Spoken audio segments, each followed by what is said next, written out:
Qui a déjà conduit un matin, tu es sûr que tu démarres ton véhicule et tu vas arriver et en chemin, le véhicule te dit, je ne peux plus avancer. Tu as eu foi en ce véhicule, mais tu as démarré et voilà, c'est pas arrivé.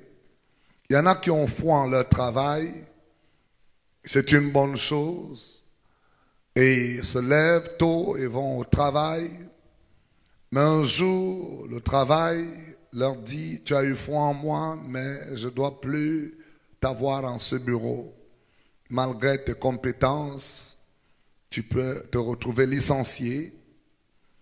Certaines personnes ont eu foi, peuple de Dieu, en beaucoup de choses. Et quand le résumé de la fin, on veut l'établir, on se rend compte que des choses sur lesquelles nous avons défini notre foi, nous ont pas donné le résultat escompté. Mais je voudrais, peuple de Dieu, qu'ensemble, nous puissions voir la qualité de la foi que Dieu nous demande d'avoir. Et cela va t'aider, chrétien. Je l'ai dit dimanche dernier, c'est la monnaie qui achète tout. La foi défie tout. Et c'est d'ailleurs là où je commencerai parce que j'aimerais introduire la fin avant de parler du commencement. Dis à ton voisin, la foi triomphe de tout dans le monde. Allons ensemble dans le livre de 1 Jean chapitre 5, verset 4, excusez-moi. La Bible nous dit ceci. Lisons ensemble ce verset. 1 Jean chapitre 4, au verset 5. Trouvons nos Bibles, nous avons nos Bibles et nous voulons lire ensemble ce verset. Cela va nous aider. Nous sommes des étudiants ce soir et j'aimerais que chacun comprenne. Est-ce qu'on peut voir ce verset sur notre écran ou allons-y le lire ensemble. 1 Jean chapitre 5, verset 4. Tout le monde y est? 1 Jean 5, verset 4. La Bible nous dit ceci, parce que tout ce qui est né de Dieu triomphe du monde. Point virgule. Et la victoire qui triomphe du monde, c'est notre foi. Allons-y encore, lisons ensemble. Tout ce qui est né de Dieu triomphe du monde.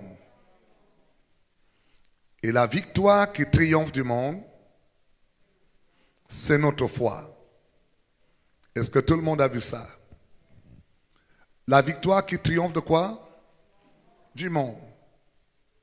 Tout ce que vous avez dans le monde, tout ce que vous rencontrez, peut être triomphé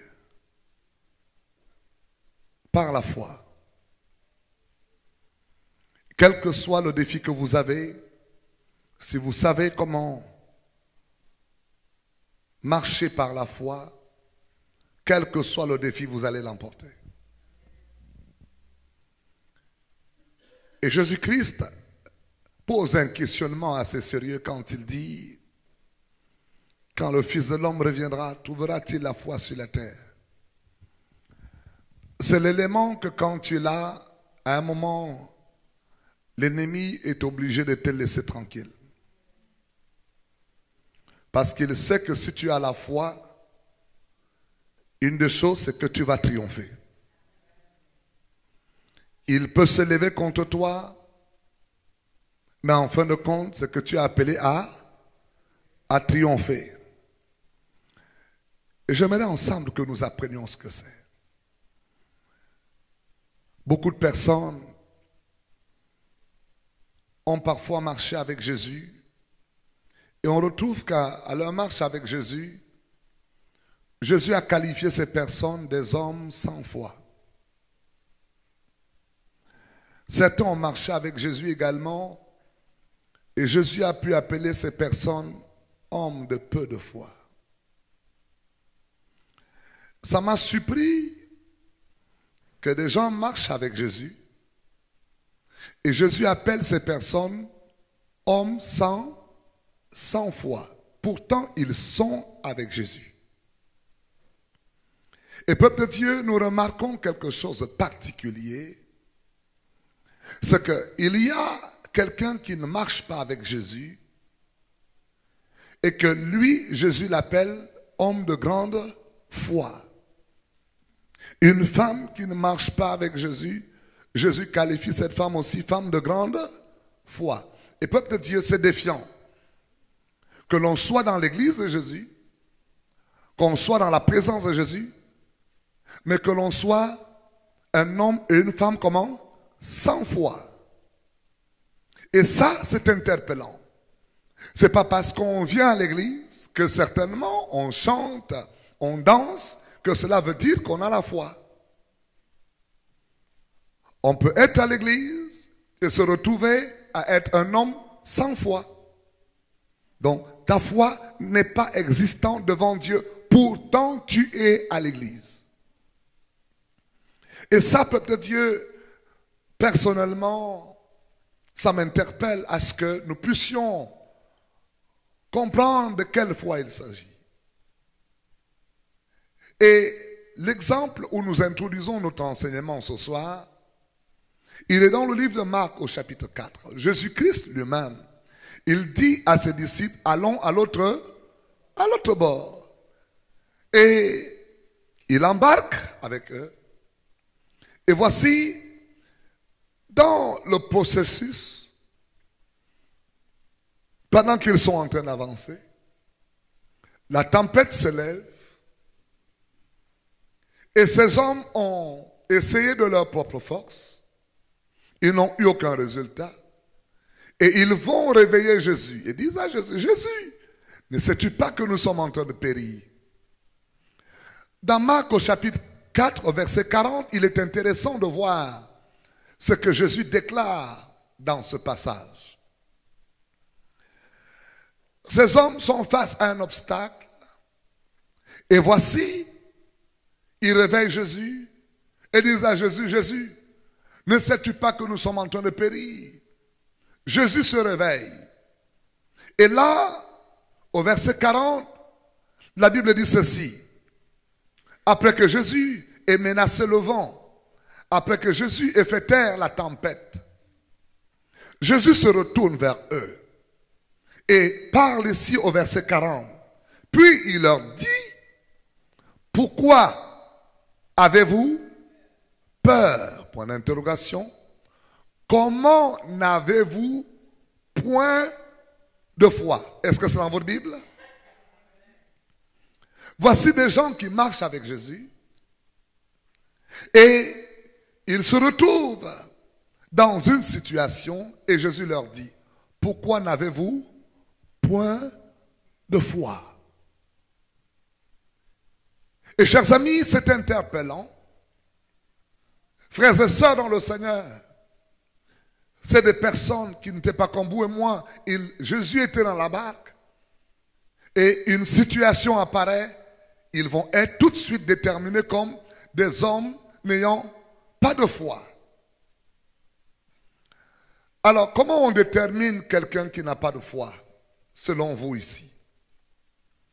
La détermination de quelqu'un qui n'a pas de foi se vérifie quand une épreuve arrive. Tu peux être chrétien, mais attends-toi, un moment, les épreuves arrivent. Quelle est ta réaction? Es-tu en train de pleurnicher et de dire à Dieu, Dieu, tu m'as oublié? Dieu, où es-tu? Et c'est là où on peut déterminer ta foi, parce que tu poseras la question à un homme, as-tu la foi? Tout le monde a la foi. Mais la seule mesure qui te permet de voir si la foi est dans la vie d'un homme, d'une femme, c'est quand une réelle situation arrive. Comment tu réagis? Est-ce que parce que ça ne va pas, est-ce qu'on te voit encore à l'église? Est-ce que parce que tu traverses une situation, est-ce que cette situation que tu es en train de traverser, est-ce que tu vas encore chanter comme tu chantais au départ? Chacun de nous peut avoir la mesure de la foi qu'il a devant une situation. Est-ce que parce que tu as des problèmes, de difficultés sur le plan financier, est-ce qu'on te voit encore aller à l'église avec joie? N'es-tu pas cette personne parce que cette situation est arrivée dans ton foyer, tu viens, tu ne t'habilles plus bien, tu es triste, on ne te voit plus danser et joyeux, que là tu peux mesurer exactement quel est ta foi. Est-ce que quelqu'un me suit? Cet enseignement nous interpelle parce que Jésus est là. Une situation dans la marche chrétienne, quand elle arrive, c'est là où tu dois mesurer ta foi. Est-ce que ma foi est réellement là? Est-ce que je peux encore chanter comme je chantais? Est-ce que je peux encore lire ma Bible comme je la lisais? Est-ce qu'on peut encore me voir à l'église danser comme je dansais? Peuple de Dieu, je ne veux pas poser la question, mais je veux dire que parfois, certaines personnes, quand une situation est arrivée, j'ai eu à les chercher et on ne les voit plus. Et là, on comprend que la foi n'avait pas de racines. La foi n'était pas profonde. La foi n'y était pas. Et ce qui est formidable, peuple de Dieu, il y a également un élément particulier ici qui nous montre comment la foi peut basculer à zéro. Je l'ai dit dernièrement, c'est la peur. Il y en a qui vivent dans la peur. La peur transformera ta foi en une fois zéro. Tu as peur de lendemain. Tu as peur quand tu vas chercher une facture dans ta boîte à lettres. Qu'est-ce qui va arriver encore? Et tout de suite, l'ennemi utilise cela pour rendre ta foi une fois comment? Zéro. Et bien aimé dans le Seigneur, regardons dans la parole de Dieu. Vous devez comprendre que sans la foi, je ne voudrais pas abuser l'expression, c'est que nous sortons de l'amitié de Dieu. Note-le avec moi. Sans la foi, je sors de l'amitié de Dieu. Encore dis là à quelqu'un, sans la foi, je sors de l'amitié de Dieu. Alors, regardons dans le texte biblique, dans Hébreux chapitre 11, prenons le verset 6, ça va nous aider à voir un peu de quoi il s'agit. Pour que chacun de nous puisse comprendre la nécessité et l'essence de cet enseignement. Hébreux chapitre 11, verset 6. La Bible dit, or, sans la foi, il est impossible de lui être comment? Agréable. Sans la foi, je ne peux pas être agréable à Dieu. J'ai besoin d'être agréable à Dieu. Il me faut absolument être un homme de foi. La foi me donne de gagner l'estime de mon Dieu. C'est pourquoi si tu as la foi, même comme un grain de sénévé, et dit, tu diras à cette montagne, ôte-toi de là et jette-toi dans la mer. Si tu ne doutes pas dans ton cœur, tu le verras s'accomplir. Oh, je vais ajouter tout de suite un deuxième élément qui amène notre foi à une fois zéro, le doute. Dis à quelqu'un, ne doute pas de la parole de Dieu. Vous savez, la peur, c'est la foi du diable. Le diable, tout ce qu'il opère avec pour galvaniser ses actions, il fait que la peur puisse régner au milieu de certaines personnes. Et quand vous avez peur, ainsi il vous tient. Vous allez voir des personnes qui travaillent dans les systèmes occultes, ils créent toujours en eux une peur. Allô? Mais la foi en Dieu, peuple de Dieu, ce n'est pas la peur. C'est la ferme assurance des choses qu'on espère. Alléluia. La foi, Hébreux chapitre 11, verset 1, la Bible nous le détermine. C'est la ferme assurance des choses qu'on n'espère, et la démonstration de celle on ne voit pas. Et enfant de Dieu, c'est ton arme puissante. Je reviens sur le plan du doute, parce que des personnes marchant avec Dieu, qui doutent des promesses de Dieu, tu ne peux pas avoir le meilleur bénéfice de Dieu si tu marches dans le doute, à douter la parole de Dieu. Et aujourd'hui, un des vents que l'ennemi amène, c'est le doute. Et vous allez trouver des gens dans des discussions assez vaines. Est-ce que Dieu a tellement a dit ceci? Est-ce que Dieu a écrit la Bible? N'est-ce pas les hommes qui ont écrit la Bible? Ils créent le doute. Commence à vous faire croire. C'est un livre philosophique. C'est un livre, oui, a été écrit par les hommes, mais des hommes inspirés par l'Esprit de Dieu. Alléluia. Et vous allez trouver que l'ennemi a utilisé cette arme dès le départ pour détruire la foi qui était la communion de l'homme avec Dieu dans le jardin d'Éden. Il vient et dit à l'homme, la femme était là. Quand je dis homme, ça avec grand H. Si n'est-il pas réellement écrit, si tu manges ce fruit, écoute, tu ne mourras pas. Pourtant Dieu avait déjà établi sur ce fruit une parole que tu ne mangeras pas l'arbre de ce fruit. Il crée le doute. Et regardez dans la vie de Jésus-Christ, le diable revient également avec cette arme, la ruse. Si tu es réellement fils de Dieu, transforme ces pierres en pain.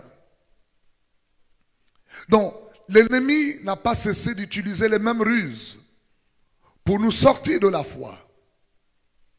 Mais vous et moi, nous devons comprendre que Dieu, dans ce temps marqué, nous instruit à ce que nous puissions faire tout pour ne pas douter de la parole de Dieu. Dis à quelqu'un, c'est à toi que Dieu parle. Ne doute pas de la parole de Dieu. Parce que vous savez, peuple de Dieu, Romains chapitre 10, verset 17, allons voir un peu comment cela se passe. Les mécanismes de la foi. Regardons un peu, on a vu la foi zéro. La foi zéro est nourrie par la peur et le doute.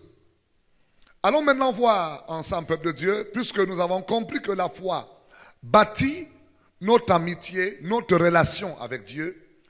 Quand quelqu'un vous dit que vous lui êtes agréable, ça veut dire que vous avez trouvé son amitié. Vous êtes d'accord avec moi? Donc sans la foi, on ne peut pas être agréable à Dieu. Alors, comment cette foi, on peut l'avoir? Allons-y voir ensemble dans la parole de Dieu. Comment cette foi se constitue? Cette foi, peuple de Dieu, n'est pas la foi dont vous allez entendre parler des hommes et des femmes. Quelqu'un est dans un milieu tel que le bouddhisme ou encore l'islam ou autre chose et te parle de la foi. Nous, en tant qu'enfants de Dieu, voilà comment notre foi, on la définit selon la Bible de Dieu. Allons-y dans Romains, chapitre combien? 10, verset 17. Lisons ensemble. Ainsi, la foi vient de ce que l'on a.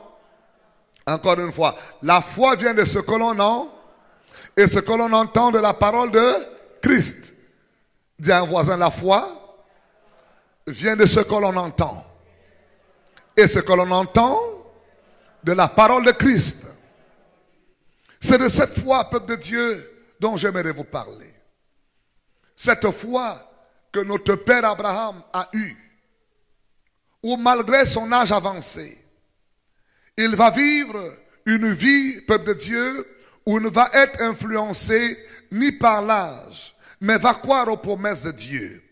Malgré l'âge avancé, Abraham va s'attacher aux promesses de Dieu.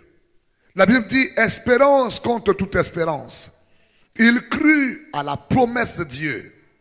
Et peuple de Dieu, vous voyez, quand je parlais du doute tout à l'heure, nous comprenons que la foi vient de ce que l'on a Est-ce que l'on entend de la parole de Christ? Abraham, notre père dans la foi, montre l'exemple extraordinaire de sa marche dans la foi. Peuple de Dieu, oui, ma foi peut rencontrer des obstacles. La foi de chaque chrétien rencontrera toujours des obstacles. Vous êtes enfant de Dieu, votre foi, retiens bien, il y a des obstacles que tu rencontreras. Mais par la foi, tu vas les vaincre, ces obstacles.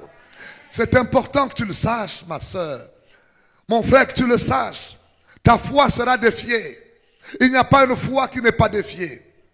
Quand ta foi est tout de suite déclenchée par la parole de Dieu, une des choses particulières que tu vis et que tu vivras, c'est de voir que tout autour de toi, les choses deviennent contraires par rapport à ce que Dieu t'a dit.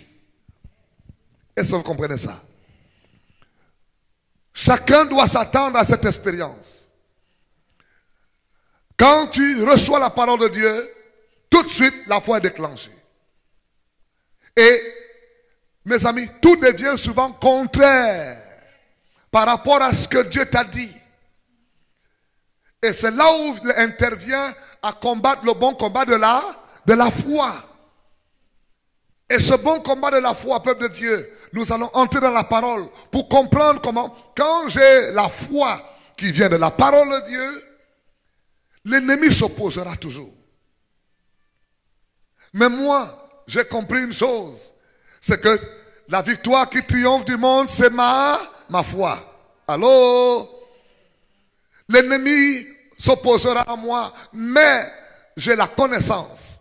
Ceux qui connaîtront leur Dieu feront des espoirs. Regardons le cas particulier de notre père Abraham. Il reçoit une promesse merveilleuse que Dieu lui donne. À l'âge de 75 ans à peu près. Et il avance en âge. Le corps devient totalement, peuple de Dieu, je dirais dégradé. Allons ensemble dans Romains au chapitre 4, on va voir quelque chose d'extraordinaire. Et là, nous allons voir la naissance de sa foi et la marche de la foi d'Abraham. C'est tellement si beau. Et quand vous étudiez la vie d'Abraham, vous allez voir comment sa foi va confronter des moments difficiles.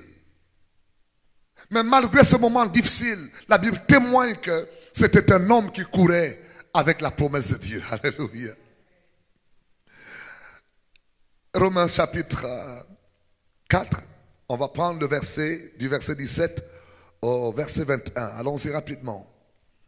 Selon qu'il est écrit, j'étais établi père d'un grand nombre de nations. Il est donc notre père devant celui auquel il a cru. Dieu, qui donna la vie aux morts et qui appelle les choses qui ne sont point comme si elles étaient. Verset 18. Espérance contre toute espérance. La Bible dit, il crut en sorte qu'il devient père d'un grand nombre de nations, selon ce que lui avait été dit, telle sera ta postérité. Alléluia. Le verset 19, ajoutons-le. Et sans faiblir dans sa foi, il ne considéra point que son corps était déjà usé, puisqu'il avait près de 100 ans. Et que Sarah n'avait plus et que Sarah n'était plus en état d'avoir des enfants. Verset 20. Il ne douta point par incrédulité au sujet de la promesse de Dieu. Mais il fut fortifié par la foi, donnant gloire à Dieu. Amen. Oh bien-aimé, quel passage merveilleux. Voici un homme qui a avec lui une promesse merveilleuse de Dieu. Et Dieu lui a dit, je fais de toi le père d'un grand nombre de nations. Telle sera ta postérité. Et la Bible dit ceci, sans faiblir dans sa foi. Quelqu'un m'aide et dit sans faiblir dans sa foi. Oh, ça c'est merveilleux. Vous savez, peuple de Dieu, je vous ai dit que la foi est éprouvée. La foi rencontre toujours des obstacles. Mais comment je peux ne pas faiblir dans ma foi? Et ceci est fondamental que tu reçoives ceci. Il faut apprendre à s'accrocher à la promesse de Dieu et ne pas laisser un ombre du doute, quel que soit ce que tu vois, quel que soit ce que tu entends. Ne laisse pas ta foi faiblir. Parce que peuple de Dieu,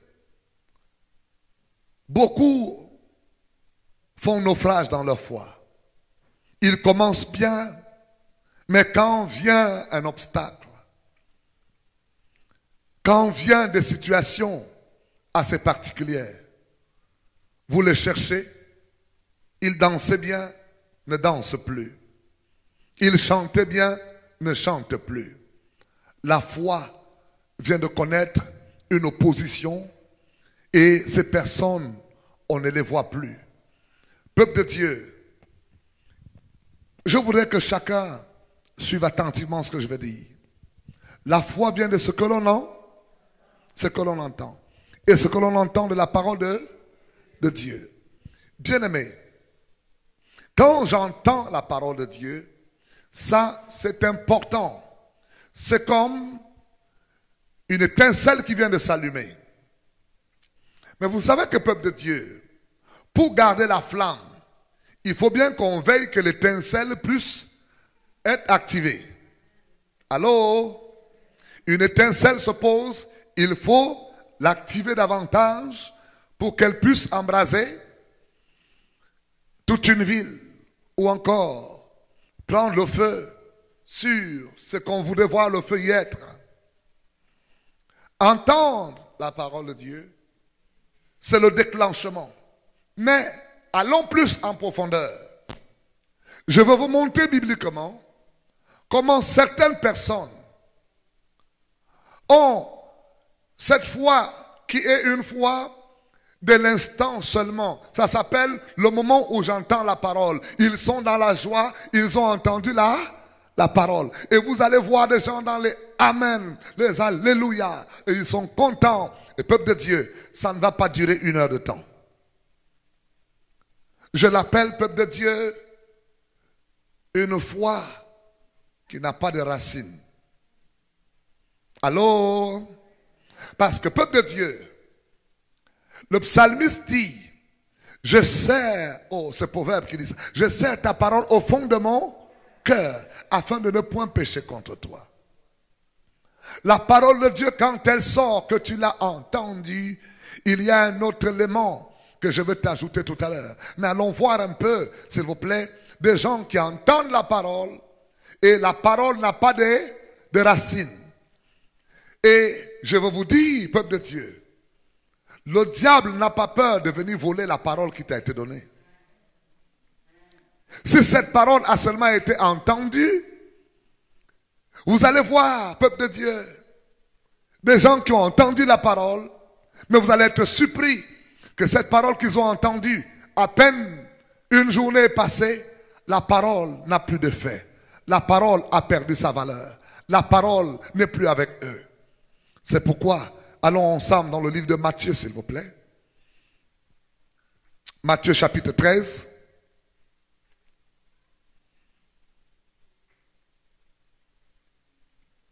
Matthieu chapitre 13, tout le monde y est?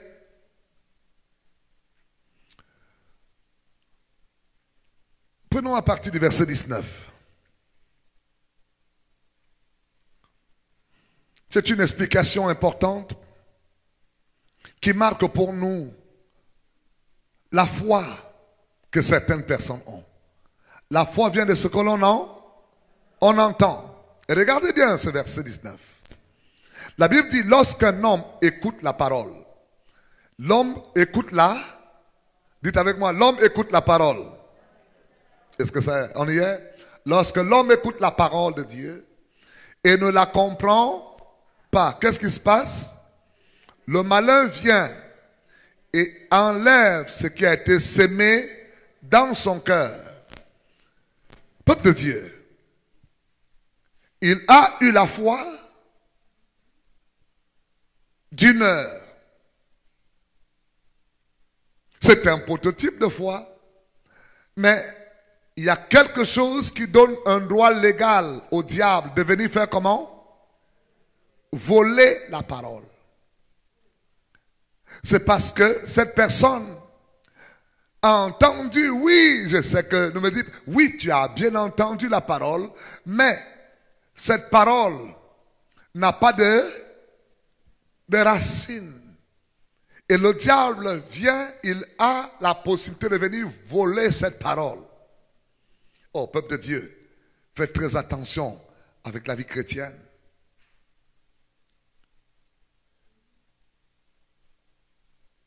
Parce qu'il n'a pas compris. Et regardons encore le texte qui suit après. On a deux catégories de personnes que j'aimerais montrer. Au verset 20. Celui qui a reçu la semence le long sur les endroits pierreux, c'est celui qui entend la parole, la reçoit avec aussitôt avec beaucoup de joie. Oh là là, quelle belle parole. Ouh, l'apôtre a prêché un message extraordinaire. Verset 21. Mais il n'a pas de racine en lui-même. Vous avez vu ça? Il n'a pas de racine en lui-même. Il manque de persistance. Et dès que survient une tribulation ou une persécution à cause de la parole, il y trouve une occasion de chute. Allô? Ça, oui, tu as entendu la parole, mais la parole n'a pas quoi? De racines profondes. Et dès que survient quelques points, notez avec moi, dès que survient quoi? Une tribulation, une persécution, à cause de la parole. Peuple de Dieu. Alors, allons-y ensemble comprendre cela. La foi vient de ce que l'on entend. Et ce que l'on entend de la parole de Christ. Maintenant, peuple de Dieu, quand la parole de Dieu vient en toi, sache qu'il vient aussi en chemin quoi? De tribulation et de persécution à cause de quoi? De la parole. Est-ce que quelqu'un suit ça? Tu n'as rien fait? Sache que la parole de foi qui vient en toi, elle vient aussi accompagnée de quelqu'un qui veut voir si la parole a des racines. Tu ne peux pas être enfant de Dieu et que tu reçoives la parole et que tu ne sois pas attaqué. Est-ce que quelqu'un comprend ça? Et là, peuple de Dieu, la Bible dit ceci. Puisque cette parole en toi est attaquée parce qu'elle n'a pas de racines, cela cause pour toi une occasion de chute. Oh, s'il te plaît, enfant de Dieu, cet enseignement doit t'aider. Sache que toutes les fois où il y a une persécution, où il y a une tribulation qui arrive, n'oublie pas, il y a la parole de la foi en toi. Et cette parole de la foi, la Bible dit, elle triomphe du monde. La victoire qui triomphe du monde, c'est notre foi. Et cette victoire, tu ne peux l'avoir que si la parole est comment? Profondément enracinée. Si elle n'est pas enracinée, tu peux l'avoir reçue avec beaucoup de joie. Mais quelque temps après, on te voit pleurer. Oh, peuple de Dieu, qu'est-ce que j'ai vu des chrétiens pleurer. Et quand je vois quelqu'un pleurer, je me rends compte que la parole n'a pas eu de racines. C'est aussi simple. Si elle n'a pas de racines, dès que tu viens de l'entendre, tu viens de danser. Oh, mais cette persécution arrive. Poum! On voit ta réaction. Monsieur, tribulation arrive. Et boum, on voit. Est-ce que c'était toi la femme qui disait Alléluia, j'ai la foi? Là maintenant, on voit si ta foi a réellement une ressource en toi. Peuple de Dieu, l'expérience de la vie dans la foi, il faut le savoir, que la parole de Dieu en nous, elle doit avoir des racines. C'est pourquoi notre devoir pour que la parole puisse avoir des racines, peuple de Dieu, il est important que tu la médites, la parole, que tu la manges, la parole. Un enfant de Dieu qui n'aime pas la parole, tu peux regarder sa vie chrétienne. Tu verras que sa vie chrétienne n'a pas une foi conséquente. Regardez bien, peuple de Dieu, tout enfant de Dieu qui n'aime pas venir à l'étude biblique, vous allez vous rendre compte que quand la parole qu'il reçoit le dimanche est confrontée le lundi, avant le dimanche prochain, il n'est plus le même chrétien. C'est pourquoi il est fondamental que chacun de nous comprenne que notre foi doit être nourrie. Alléluia. Notre foi doit être comment? Nourrie. Dis à quelqu'un, ta foi doit être nourrie.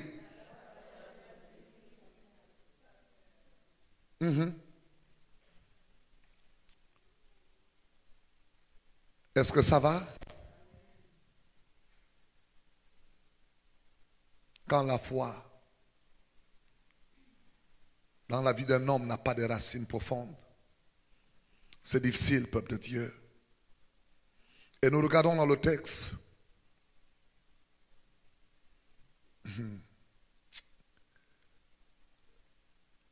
Le verset 22.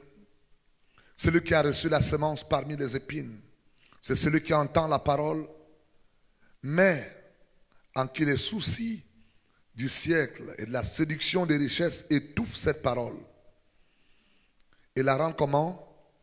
Infructueuse. Ça, c'est également une catégorie des hommes de foi dont leur foi, peuple de Dieu, ne porte pas de fruits. Ils commencent bien, mais leur foi n'est pas du tout productive. Parce qu'il y a tellement de soucis de ce monde. Quand vous venez dans une nation comme celle-ci et que vous voulez vivre dans une telle nation, on rencontre ce prototype de personnes où leur foi est là, mais leur foi est comment? Infructueuse. Parce qu'ils reçoivent la parole de Dieu, mais il y a tellement la séduction, il y a tellement de richesses de ce monde qui viennent faire comment? Étouffer la parole. Peuple de Dieu, je catégorise ces personnes comme étant des hommes et des femmes qui peuvent avoir une foi d'une saison, mais leur foi ne marque aucune différence pour changer quelque chose dans leur environnement. Alléluia. Mais regardez le verset 23. J'ajoute quelque chose. La Bible dit ceci. Celui qui a reçu la semence de la parole sur une bonne terre. Celui qui a reçu la semence de la parole où? Sur une bonne terre. Oh, j'aime ça. Quelqu'un dit je suis une bonne terre. Plus fort, je suis une bonne terre. Parce que peuple de Dieu, j'aime voir la foi porter du fruit. J'aime voir la foi, peuple de Dieu, porter des conséquences glorieuses dans la vie des personnes. Et on peut l'observer. C'est celui-là, peuple de Dieu. Non seulement il a entendu la parole. La parole de Dieu, il a comprise, donc elle prend des racines. Elle devient en lui une parole qui véhicule sa destinée. Ce n'est pas une circonstance qui vient et l'empêche de pouvoir avoir cette parole dont il tient. Cette promesse de Dieu est devenue non pas seulement la promesse de Dieu, mais une promesse dont il s'est accaparé, dont il en a fait sa possession à lui. Amen. Et il vit avec cette parole. Quelles que soient les circonstances, il croit en cette parole sans aucun doute. Et peuple de Dieu, la Bible dit ceci. Celui qui entend la parole de Dieu et la comprend, la conséquence c'est qu'il porte des fruits. Allô? Il porte des fruits. Et nous avons une distinction ici. Un grain donne 100, un autre donne comment? Un autre combien? Alors, je viendrai là, s'il vous plaît, pour redéfinir. On a parlé de la foi zéro. Je voudrais également apporter l'élément d'intervention sur la foi que j'appelle peu de foi ou encore grande foi. Dis à ton voisin peu de foi ou encore grande foi. Amen. Peuple de Dieu, c'est important. Vous savez, Jésus dit, si ta foi est comme seulement ce grain de sénévé, tu diras à cette montagne, ôte-toi de là et jette-toi dans la mer. Si tu ne doutes pas dans ton cœur, tu verras comment cela s'accomplira. Donc, s'il vous plaît, la mesure de foi que j'ai, qu'elle soit petite ou grande, elle fait la différence. Allô? Mais il est important que cette foi soit réellement là. Ce n'est pas une foi qui peut être étouffée. Ce n'est pas une foi dont le diable peut venir voler.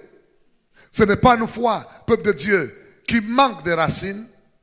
Quelle que soit la mesure de la foi, qu'elle soit petite, je porterai du fruit. Et c'est là où je voudrais parler un peu ce soir. On peut avancer?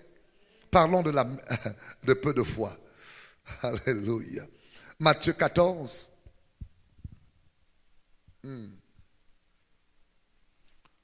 À partir, on va prendre le verset 31, mais si vous me donnez à partir du verset 35, on va lire. Voyez, peuple de Dieu, il est important de savoir, peu de foi donne aussi de bons résultats. Regardez un peu le verset 35, c'est un beau parcours. Jésus demande aux disciples d'aller à l'autre bord. Les gens de ce lieu ayant reconnu Jésus envoyèrent. Je suis à quel verset? Non, donnez-moi le verset 25, s'il vous plaît. Au verset 25. Gloire à Dieu. À la 4e veillée de la nuit, Jésus alla vers eux, marchant sur la mer. Ce sont les disciples que Jésus a envoyés. Et, peuple de Dieu, pendant qu'ils marchent, ils avancent, ils sont avec les vagues qui commencent à battre leur bac, ils sont apeurés. Et au-delà de cela, Jésus est en train de venir. Jésus marche sur les eaux. Écoutez bien, peuple de Dieu. Jésus marche sur les eaux. Ils ont bien commencé, mais leur parcours, quand ils sont arrivés au milieu, des obstacles encore ont commencé à se passer. Et ils avaient la parole de Dieu qui leur a dit, allez à l'autre. Mais regardez tout à l'heure, dans cette parole, ça n'a pas empêché que les vents se lèvent. Ça n'a pas empêché que les vagues commencent à les battre. Lisons ensemble au verset 26. Quand les disciples le virent marcher sur la mer, ils furent troublés et dirent, c'est un fantôme. Et dans leur frayeur, ils poussèrent des cris. Verset 27, merci Seigneur. Jésus leur dit aussitôt, rassurez-vous, c'est moi. Il dit, n'ayez pas peur. On voit encore là, peuple de Dieu, quelque chose de particulier. Verset 28. Et peuple de Dieu, pendant qu'ils avancent, Pierre lui répondit, Seigneur, si c'est toi, ordonne que j'aille sur les eaux. Là commence quelque chose que je vais te montrer. Pierre fait la différence. Et Pierre dit, c'est toi, dis-moi de marcher sur les eaux. Et Jésus lui dit, viens Pierre, sorti de la barque, il marcha sur les eaux vers Jésus. Regardez avec moi. Il a bien commencé, n'est-ce pas? Homme qui ose. Parce que par la parole de Jésus, Pierre est sorti de la barque. Il a commencé à marcher. Dites avec moi, le résultat était là. Eh oui, il a bien commencé. Mais subitement, regardez ce que la Bible dit au verset 30. Mais voyant que les vents étaient forts, il a été dans la barque, les vents ont toujours été comment? Forts. Mais ici, une expérience nouvelle. Voyant que les vents étaient forts, il eut peur et comme il commençait à s'enfoncer, il s'écria, Seigneur, fais comment? Sauve-moi. Waouh. Seigneur, sauve-moi. Le verset 31 nous montre la conclusion de Jésus, une différence particulière. Verset 31, aussitôt Jésus étendit la main, le saisit et lui dit, homme de peu de foi. Allô? Homme de peu de foi. On les a vus avec la foi comment? Zéro. Mais si homme de peu de foi, il a le résultat qui a commencé. Il peut continuer dans ce résultat. Mais vient des occasions qui viennent s'opposer à ce qu'il a commencé à faire. Regardez le shift. Pendant qu'il était en train de regarder Jésus, l'auteur et le consommateur de notre foi. Dites avec moi, Jésus-Christ est l'auteur et le consommateur de notre foi. Amen. Ses yeux étant sur Jésus, donc sur la parole, il marchait sur les eaux. Et voici, la Bible dit ceci. Et voyant que les vents étaient forts. Oh. Donc il a ôté ses yeux sur Jésus. Il a commencé à regarder quoi? Au vent qui était comment? Fort. Et peuple de Dieu, dès l'instant où il a ôté ses yeux sur Jésus, il est allé regarder les vents. Tout de suite, sa foi est devenue complètement diminuée. Il a commencé à se noyer. Voilà un peu l'expérience des hommes de peu de foi dans la maison de Dieu. Ils commencent bien. Au lieu de se fixer les yeux sur Jésus, il ôte ses yeux, commence à regarder aux problèmes qu'il rencontre. Et tout de suite, il a commencé à se noyer. Il a bien commencé. Il a commencé dans le surnaturel. Maintenant, il finit par la chair. Homme de peu de foi. Non, ce n'est pas ton niveau. Je refuse la foi zéro. Je refuse d'être un homme de peu de foi. Peu de foi, c'est des résultats. Tu produis le résultat en janvier, en février, on ne voit plus rien. Tu commences le mois. Première semaine, tu es joyeux, tu viens à l'église. Deuxième semaine, tu es triste. Troisième semaine, tu manques l'église. Au quatrième semaine, quand les démons te fouettent, tu reviens encore à l'église. Non, je refuse d'être un tel chrétien. Je veux être un chrétien d'une foi forte. Alléluia. De grande foi. Ouh, je vais finir par la peuple de Dieu. Chers amis, apprenez-le. La parole que tu es en train de recevoir, elle est en train de créer une foi en toi. Et il faut que tu puisses être quelqu'un qui s'attache à la parole, qui marche avec la parole. Et c'est ça, peuple de Dieu, où je vais finir ce soir. Allons-y ensemble, peuple de Dieu. Quelqu'un dit grande foi. Oh mon Dieu, touche quelqu'un, dit c'est ta portion. Alléluia. Oh my God. Amen. Alléluia. Allons-y ensemble à Matthieu chapitre 15. Je vais donner un exemple des hommes et des femmes. Comme ça, on va avoir un équilibre. On va avoir des femmes de grande foi, des hommes de grande foi. Amen. J'aime bien ça parce que là, il n'y a pas de débat. On peut avoir des femmes de grande et les hommes de grande. Ok, là au moins, ça va. Vous n'allez pas empêcher aux femmes à prêcher l'évangile parce qu'elles sont aussi des femmes de grande. Oh mon ami, il ne fallait pas dire ça. S'il te plaît, j'ai vu dans la Bible une femme avec une grande. What? Matthieu chapitre 15, s'il vous plaît. Wow. Donne-moi à partir du verset 24, on va prendre rapidement, jusqu'au verset 28. Matthieu chapitre 15. Tout le monde y est? Quelqu'un dit femme de grande foi. Oh my God. Oh mon Dieu. Femme de grande foi. Verse 24. Are you there?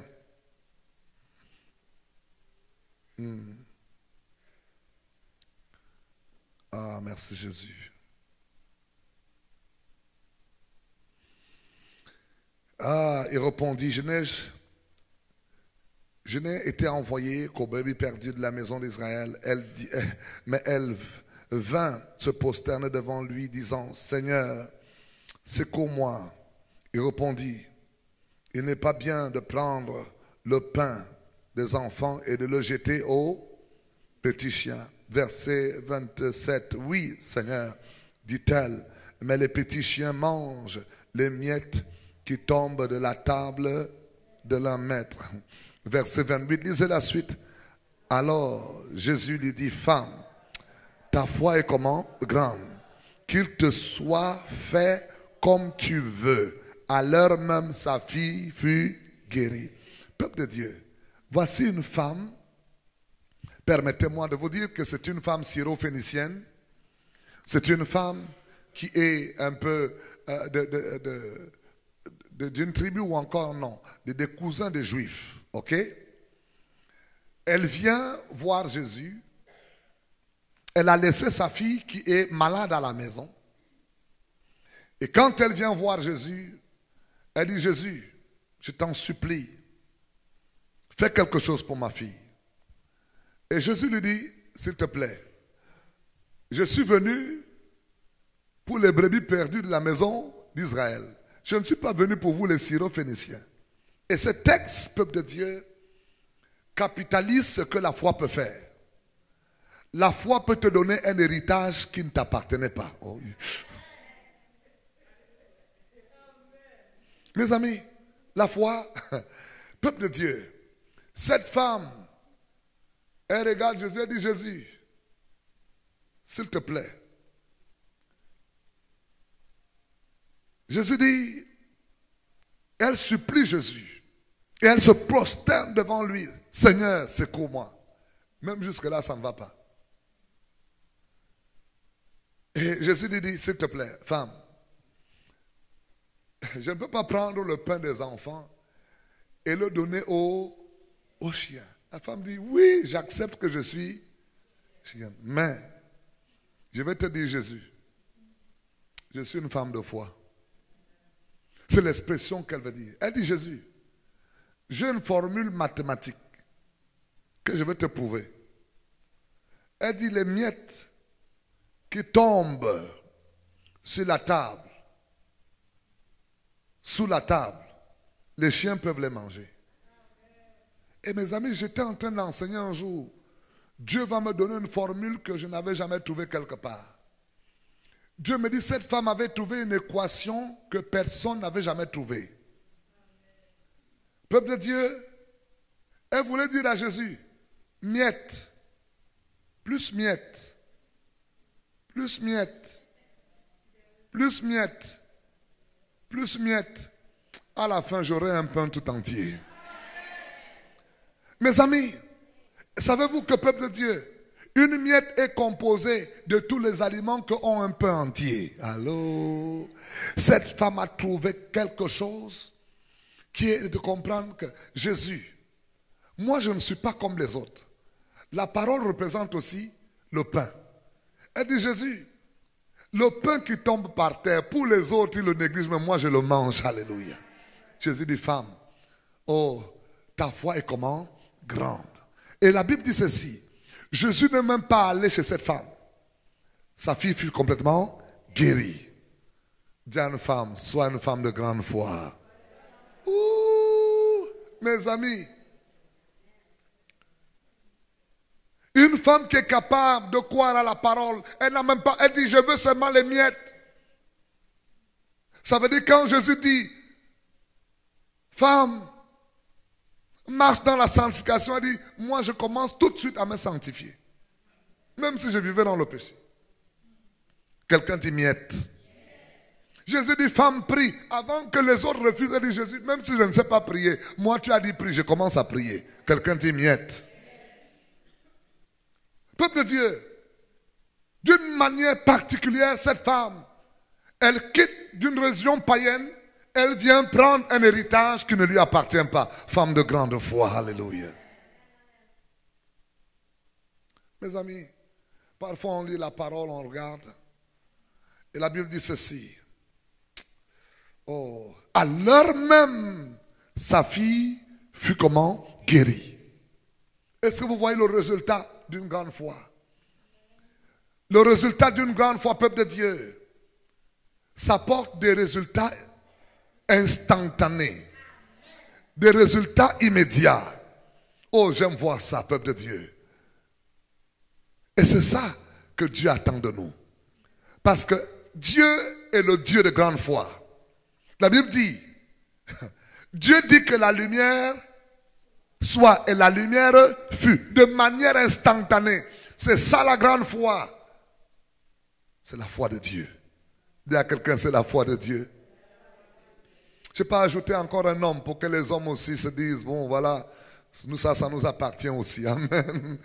Parce que cette femme a battu le record, peuple de Dieu.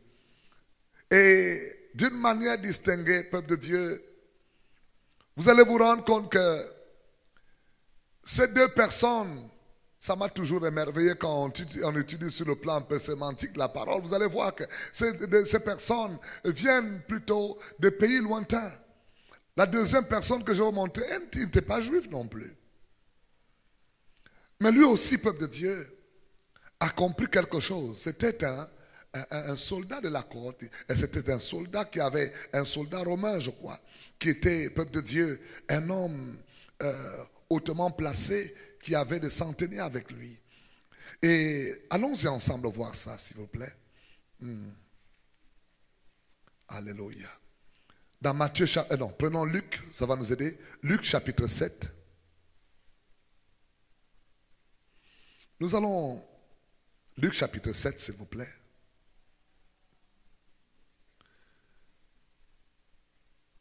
Luc chapitre 7, tout le monde y est?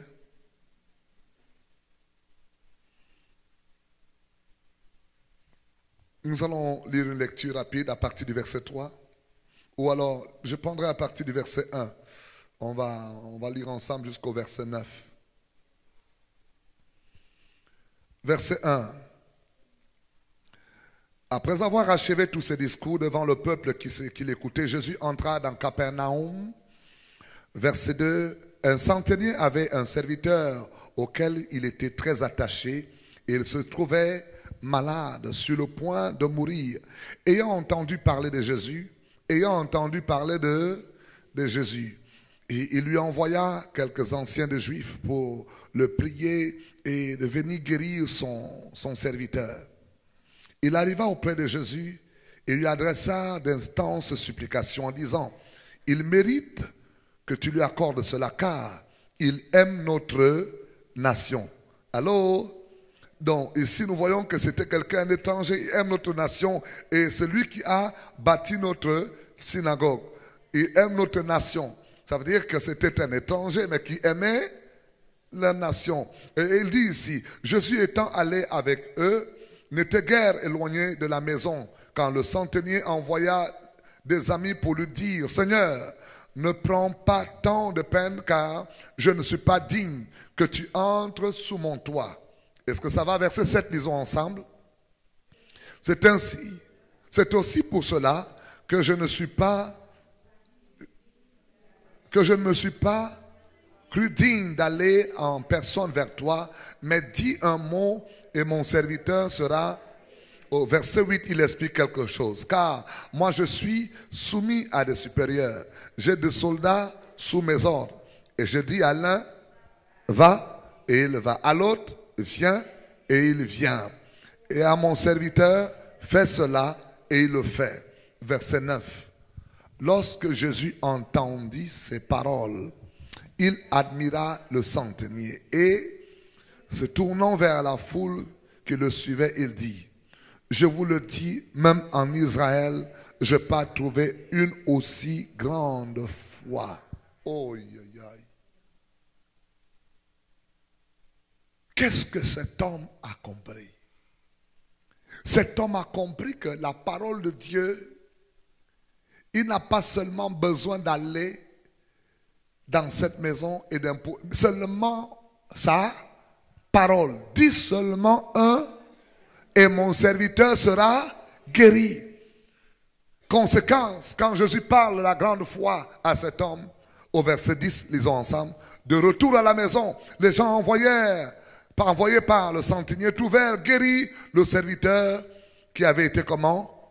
Malade. Waouh!